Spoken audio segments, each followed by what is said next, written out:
when you look forward, we've talked a little bit about what you see, the concerns. You've brought, I think, it's some great insight and counsel to us.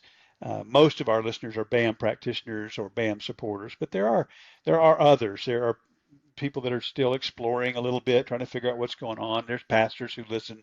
There's seminary professors who listen. So it's a wide group. But what the primary function is people looking and saying, I'm either in BAM or I'm considering BAM, and I appreciate what I learned from your guests.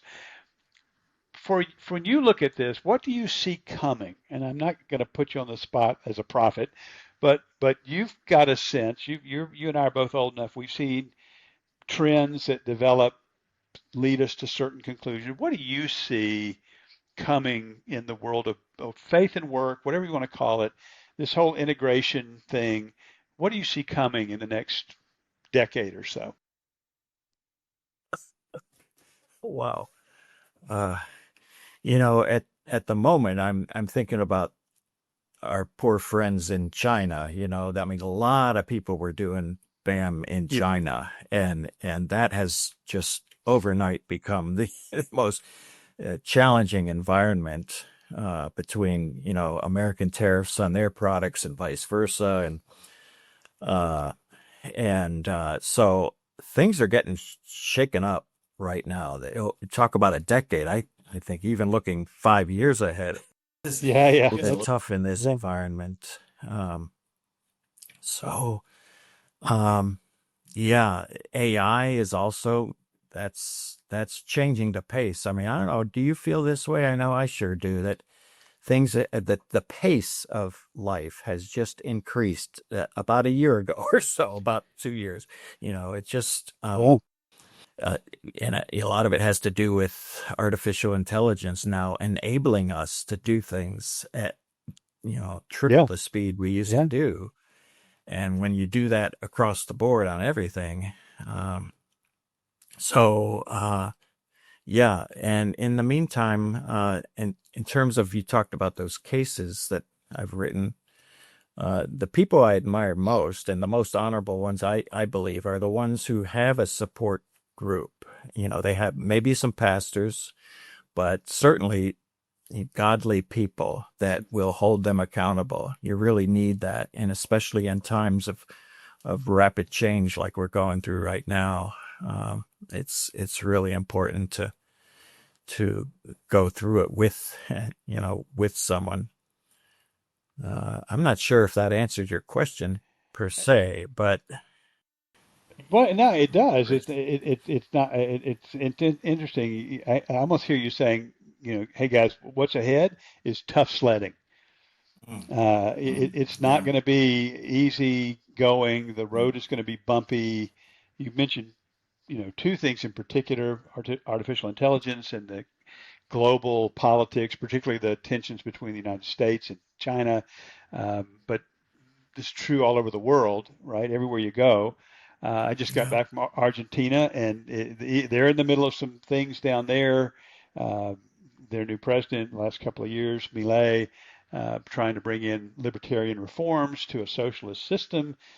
They're in turmoil. This is universal, and as you say, it's faster and faster and faster to the point that I want, I don't want to go off topic, but I wonder sometimes, how do we as believers just get off this merry-go-round periodically to get our bearings? But I think so. So I hear you saying, guys, whatever it is, wherever you are in the business's mission ecosystem, uh, church side, international side, mission side, business side, wherever it happens to be, we're in for a heck of a ride.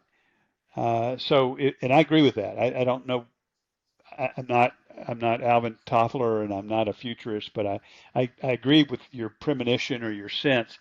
So all right, so that leads me to I guess my last question for you, Steve, is what do we counsel our brothers and sisters? You said accountability. You went there. You said mhm, this drives up the yeah, need for accountability for brothers and sisters to walk with us so we're not alone. Uh, the enemy works best when we're alone. That's where he seems yeah, to win the most.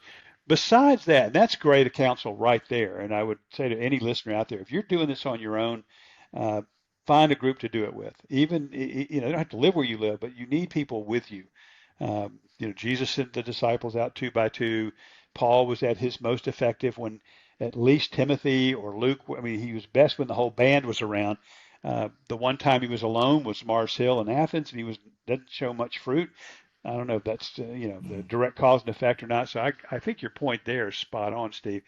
What other advice, what counsel? You and I have been we've been down this road a few decades.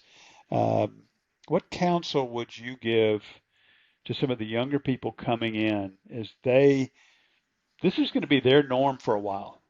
Mm. Mm. Yeah. Uh, if they aren't already, and the fact that they're watching this means they may be plugged in, but connect yourself with these groups like the FDEs and the BAM Globals, and there's a lot of wisdom in there, a lot of wise people, and there's new people that good networking opportunities Hmm. themselves, but Hmm. yeah, I think it comes back to that same point though. It's specific individuals in your life that you'll need, but also specific organizations that you need to sort of cling onto and make sure you're getting the resources you need in this environment. You know, we just completed a survey within the BAM Global community, um, and we were looking particularly from the lens of caring for people who are doing business as mission, almost pastorally. You know, their life issues, not their business issues, but their life issues. And we came to, I'm going to overgeneralize, Steve, but to me it resonates with what you just said, or what you just said resonates with this. Um, we saw two big things on a sort of a four box model. One was a degree of community that you were involved in because aloneness was the negative was the lowest and strong community was the highest. And so where are you on that? You know, are you lonely? Are you out there by yourself, or have you found a nurturing, you know, equipping community that's walking with you? And the other was capacity. So one was vertical, right, from lonely to engage with people. The other was overwhelmed you know, we use the term in control, but I don't like that because it's theologically challenging to me. We never are in control. But so that was the other was, you know, do you have the resources you need to keep up? That's the speed thing. And do you have the people around you for the community that you need? And I think you just, every time I'm listening to you talk and this model keeps coming back, like, it's spot on.